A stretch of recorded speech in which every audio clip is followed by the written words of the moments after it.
उत्तर वैदिक काळातील सामाजिक जीवन हा आपला मुद्दा आहे. या काळात साधारणतः जातींची मुळं आता आपल्याला दिसायला लागली. कारण की जाती पुढील काळात ज्या आपल्याला दिसतात तशा जाती इथे आपण नाही म्हणू शकत, परंतु जी वर्णव्यवस्था आपल्याला पूर्ववैदिक कालखंडामध्ये दिसली होती की वरील तीन वर्ण एका वर्णातून दुसऱ्या वर्णामध्ये जाऊ शकत होते, असं जे तिथे आपल्याला दिसते आता ते इथे दिसत नाही. इथे मात्र ते पक्क झालेलं दिसते. ती वर्णव्यवस्था पक्की झाली आणि त्या वर्णांना जातीसारखं स्वरूप यायला लागलं. कारण की जो ब्राह्मण वर्णामध्ये जन्माला आला तो ब्राह्मणच राहू लागला, जो क्षत्रिय वर्णामध्ये जन्माला आला तो आता क्षत्रियच होता. आता काही त्याचं ब्राह्मण किंवा त्याचं क्षत्रिय असं ते अदलाबदल होऊ शकत नव्हतं. ते एक प्रकारची त्याला जातीची चौकट निर्माण व्हायला लागली. मग ब्राह्मणांमध्ये काही जातींचा उल्लेख येईल, मग क्षत्रियांमध्ये काही जातींचा उल्लेख यायला लागला. अशा पद्धतीने वेगवेगळ्या जाती उदयाला आलेल्या दिसून येतात. आंतरसंक्रमण जे झालं त्या आंतरसंक्रमणामुळे सुद्धा त्या जाती उदयाला आल्या. त्याचबरोबर त्या जातींमध्ये काय म्हणता येईल की वेगवेगळ्या उपजाती निर्माण झाल्या आणि ते आंतरसंक्रमणातून या सगळ्या आपल्याला झालेल्या दिसून येतात. त्यासोबतच इथे काही संस्कार सुद्धा दिसून येतात. संस्कार ही 16 मानल्या जातात. त्याचबरोबर 48 संस्कार पण मानल्या जातात.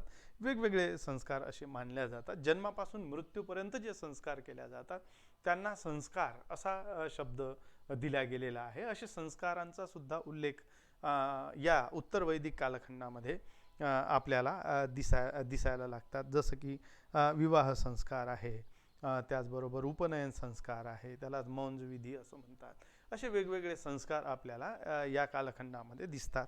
त्याचबरोबर विवाहाचे पण प्रकार दिसायला लागतात. आपल्याला विवाहांचे हे 8 प्रकार आपल्याला दिसतात. 8 विवाहांचे प्रकार या ठिकाणी दिसून येतात. जसं की दैवविवाह आहे, आर्ष विवाह आहे, ब्रह्मविवाह आहे, प्रजापत्य विवाह आहे, पैशाच्य विवाह आहे, आसुर विवाह आहे आणि राक्षस विवाह आहे. अशा पद्धतीचे विवाहाचे वेगवेगळे प्रकार आपल्याला दिसून येतात. गांधर्व विवाह आहे. अशा वेगवेगळ्या 8 विवाहांचे प्रकार याच्यामध्ये आपल्याला दिसून येतात असं म्हणता येईल. त्याच्यामध्ये विशेषतः म्हणजे दैवविवाह आहे, ब्राह्मविवाह आहे, आर्षविवाह आहे, हे तर साधारणतः सर्वसामान्य समाजमान्य असलेले विवाह प्रकार आपल्याला दिसून येतात. परंतु जसा की पैशाच्य विवाह हा थोडा वेगळ्या प्रकारचा विवाह दिसून येतो. मुलीची संमती नसताना तिला फसवून, तिला पळवून नेऊन तिच्यासोबत विवाह करणे हा एक पैशाच्य विवाहाचा प्रकार असलेला दिसून येतो. राक्षस विवाहाचा प्रकार मुलीची इच्छा नसताना, त्याच्या घरच्यांची इच्छा नसताना तिला मद्य पाजून किंवा तिच्यावर अतिप्रसंग करून तिच्यासोबत लग्न करणे असाही एक विवाहाचा प्रकार होता. त्याला राक्षस विवाह प्रकार असं म्हणतात. मुलं मुली वयात येऊन तरुण झालेली असताना, एकमेकांवर त्यांचं प्रेम जडलेलं असताना ते एकमेकांसोबत पळून जातात आणि विवाह करतात. अशा पद्धतीचा एक गांधर्व नावाचा विवाह प्रकार आपल्याला दिसून. श्रीकृष्ण रुक्मिणीचा विवाह जसा गांधर्व विवाह आहे, पृथ्वीराज चव्हाण संयोगितेचा विवाह हा म्हणजे गांधर्व विवाह आहे.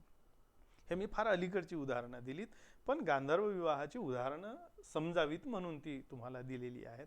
अशा पद्धतीचे विवाह आपल्याला दिसतात. 8 विवाहाचे प्रकार या ठिकाणी असलेले आपल्याला दिसून येतात. आता पूर्ववैदिक कालखंडात जो स्त्रियांचा दर्जा होता तो दर्जा इथे राहिला का? स्त्रियांचा दर्जा, तर त्याचं उत्तर नाही येतं. कारण की राजाच्या ज्या राण्या आहेत त्या आता वेगवेगळ्या प्रकारच्या राण्या त्याच्याकडे राहायला लागल्या. तो अनेक विवाह करू लागला राजा. त्याची सगळ्यात मोठी राणी ही महिषी किंवा त्याला पट्टराणी असा शब्द आपण वापरू शकतो.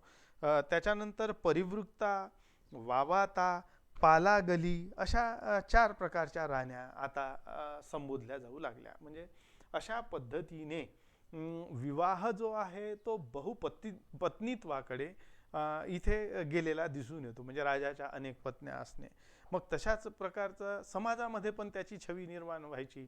समाजामध्ये पण एकापेक्षा अधिक पत्न्या करण्याची पद्धत इथे असलेली दिसून येते. आता पूर्ववैदिक कालखंडामध्ये आपण जे बघितलं होतं की समाजामध्ये कुठलाही समारंभ असला किंवा धार्मिक विधी असला तर स्त्रिया या हिरिरीने भाग घेताना त्याच्यामध्ये दिसत होत्या. पण आता तशी स्थिती राहिली नाही.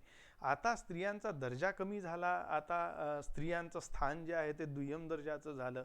त्यामुळे धार्मिक कार्यात भाग घेणे हे कमी झालं. सभा आणि समितीमध्ये स्त्रिया जाऊ शकत होत्या, आता त्या जात नाहीत. त्यांना शिक्षणाचं स्वातंत्र्य होतं, इथपर्यंत ते ठीक होतं, किंवा शिक्षण वगैरे त्या घेऊ शकत होता. कला प्रकार आहेत, नृत्य आहे, संगीत आहे, याच्यामध्ये त्या भाग घेऊ शकत होत्या. परंतु पूर्वी जसा स्वातंत्र्याचा आभास आपल्याला सगळा दिसतो पूर्ववैदिक कालखंडात, आता तो स्त्रियांना इथे राहिलेला आपल्याला दिसत नाही. आणि त्यामुळे स्त्रिया या आता पूर्वीपेक्षा दुय्यम दर्जाच्या झाल्या असं आपल्याला म्हणता येईल. आहारामध्ये साधारणतः दूध, दुभते, फळ, भाजीपाला यांचा उल्लेख आपल्याला दिसतो. म्हणजे सध्या सुद्धा तो आहार होताच त्यांचा. परंतु विशेषतः राजे रजवाडे आणि हे सगळं वाढल्यामुळे आता त्यांच्या आहारामध्ये मांसाहार हा मोठ्या प्रमाणावर सुरू झालेला दिसून येतो. म्हणजे मांसाहाराचं प्रमाण आता इथे वाढलं. म्हणजे आहारामध्ये जे दूध, दुभते, फळ, भाजीपाले हे सगळं होतं, आता त्या ठिकाणी म्हणजे त्याची जागा मांसाहाराने घेतली. हे पण इथे आपल्याला विशेष करून उल्लेख करावा लागेल. त्याचबरोबर त्यांचे जे वस्त्र होती त्या वस्त्रांमध्ये थोडाफार फरक आला आहे. परंतु जे आर्यांची वस्त्र होती ती रंगतदार होती, गडद रंगाची रंग असलेली उनी वस्त्र असायची साधारणतः. अशी वस्त्र किंवा आभूषणे ते लोक वापरताना दिसतात. याच्यामध्ये विशेष करून जेव्हा आपण शिक्षणाचा उल्लेख करू तर शिक्षण जे होतं ते प्रश्नोत्तर पद्धतीचं होतं. प्रश्नोत्तर पद्धतीचं ते शिक्षण असायचं. कारण की शिक्षक विद्यार्थ्यांना प्रश्न विचारायचे आणि प्रश्नाची जी हे असायची, काय म्हणता येईल, डेप्थ असायची, त्या डेप्थवर त्यांचं ज्ञान अवलंबून असायचं. शिक्षक हे त्यांना कठीण कठीण प्रश्न विचारायचे आणि त्या कठीण कठीण प्रश्नाचे उत्तर जर विद्यार्थी देऊ शकत असेल तर त्याच्या ज्ञानाची खोली त्याच्यावरून लक्षात येत होती. अशा पद्धतीची शिक्षण पद्धती होती. त्याचबरोबर राजे महाराजे आता हे मोठे झालेले होते, तर त्यांनी काय केलं की असे समारंभ घेतले जायचे आणि त्या समारंभांमध्ये वादविवाद घडवून आणायचे. जे शिष्य असायचे, मग एखाद्या गुरुचे शिष्य दुसऱ्या गुरुचे शिष्य हे आमने सामने होऊन त्यांच्यामध्ये वादविवाद घडवून आणायचा. एखादी समस्या आहे, एखादा प्रश्न त्यांना दिला जायचा, त्याच्यावर आपापली मतं मांडून ते सुद्धा त्याच्यावर आपली विद्वत्ता तिथे दाखवताना आपल्याला ते दिसून येतात. इथे असलेलं जे सध्याचं शिक्षण आहे, जसं की आपण पूर्ववैदिक कालखंडामध्ये जर गेलो तर तिथेही आश्रम व्यवस्था होतीच, नाही का. गुरूंची आश्रम असायची. इथे पण सध्या ती आश्रम व्यवस्था असलेली दिसून येते आणि त्यांना तशा पद्धतीचं शिक्षण तिथे दिल्या जात होतं. आता या आश्रमांमध्ये ब्राह्मण, क्षत्रिय, वैश्य हे तिन्ही वर्णांमधले विद्यार्थी तिथे शिक्षण घेण्यासाठी येत होते. तर ब्राह्मणांना तशा पद्धतीचं म्हणजे वेदांचं ज्ञान देणे, अध्ययन करायला लावणे, पाठांतर करायला लावणे, अशा पद्धतीचं शिक्षण त्यांना दिलं जात होतं. सोबतच मग क्षत्रिय जर असतील तर त्यांना राजनीतिक, कूटनीतिक, युद्धाभ्यास अशा पद्धतीचं शिक्षण त्यांना तिथे दिलं जात होतं. त्याचबरोबर जे वैश्य समाजातील विद्यार्थी असायचे त्यांना मात्र व्यापाराचं ज्ञान देणे, कृषीविषयक ज्ञान देणे, उत्पादनाचं ज्ञान देणे, अशा पद्धतीचं शिक्षण त्यांना तिथे दिल्या जात होतं. या शिक्षणाच्या बाबतीत अशा पद्धतीची माहिती आपल्याला इथे प्राप्त होते. गुरु आणि शिष्य हे संबंध इथे मोठ्या प्रमाणावर आपल्याला दिसून येतात. गुरूंचे पण वेगवेगळे प्रकार असायचे, जसं की आचार्य असायचा, प्रवक्ता असायचा, श्रोतीय आणि अध्यापक, असे 4 प्रकार आपल्याला गुरूंचे पण इथे असलेले शिक्षणामध्ये दिसून येतात. आता या एकूण याच्यामध्ये सगळ्यात महत्त्वाचं सामाजिक जीवनामध्ये आश्रम व्यवस्था ही या कालखंडातील असलेली आपल्याला दिसून येते. आश्रम व्यवस्था आता आश्रम व्यवस्थेमध्ये सगळ्यात महत्त्वाचा आश्रम व्यवस्था. या आश्रम व्यवस्थेमध्ये पहिला आश्रम ब्रह्मचर्य आश्रम. ब्रह्मचर्य आश्रम हा पहिला आश्रम. 4 आश्रम कल्पिल्या गेले. 100 वर्षाचा मनुष्य होतो असं साधारणतः ते कल्पिल्या गेलं. 25 वर्षाचं हे आयुष्य, 25 वर्षाचं गृहस्थाश्रम, 25 वर्षाचं वानप्रस्थाश्रम आणि 25 वर्षाचं संन्यासाश्रम. सगळेच लोक काही संन्यासी होत होते असं नाही. बघूया आपण स्टेप बाय स्टेप. ब्रह्मचर्य आश्रम सुरुवातीला तो मुलगा जन्माला आला त्याच्यावर संस्कार केल्या जायचे. साधारणतः त्याचा मौंजविधी व्हायचा. 7 ते 8 वर्षाचा मुलगा झाला की मौंजविधी व्हायचा. असे वेगवेगळे वर्ष असायचे. म्हणजे क्षत्रियांमध्ये वेगळे वर्ष आहेत, ब्राह्मणांमध्ये 7 ते 8 वर्ष असं वेगवेगळ्या वयामध्ये ते साधारणतः त्यांचा उपनयन संस्कार होत होता. आणि ते गुरुगृही शिक्षण घेण्यासाठी, त्यालाच मी आश्रम असा शब्द वापरला, गुरुगृही ते शिक्षण घेण्यासाठी जात असत. त्यापैकी पहिला जो टप्पा आहे तो आहे ब्रह्मचर्य आश्रम. या ठिकाणी त्यांना ब्रह्मचर्याचं पालन करावं लागे.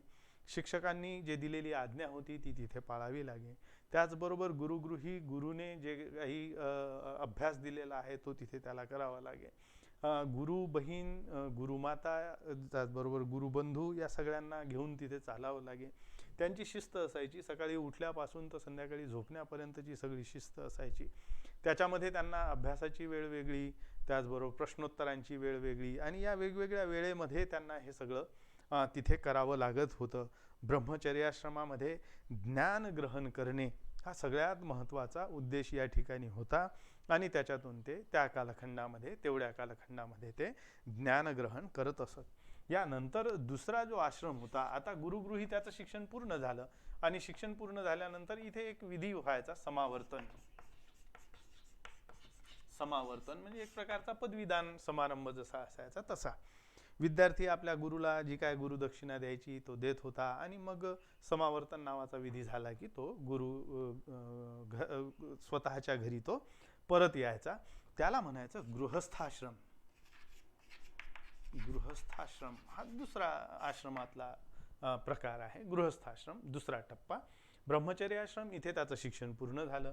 आता गृहस्थाश्रमामध्ये सर्व मान्य झालं की आता तो वयामध्ये आला, मुलगा मुलगी जे कोणी असेल त्याचा विवाह केला जायचा आणि मग तो गृहस्थाश्रमामध्ये प्रवेश घ्यायचा.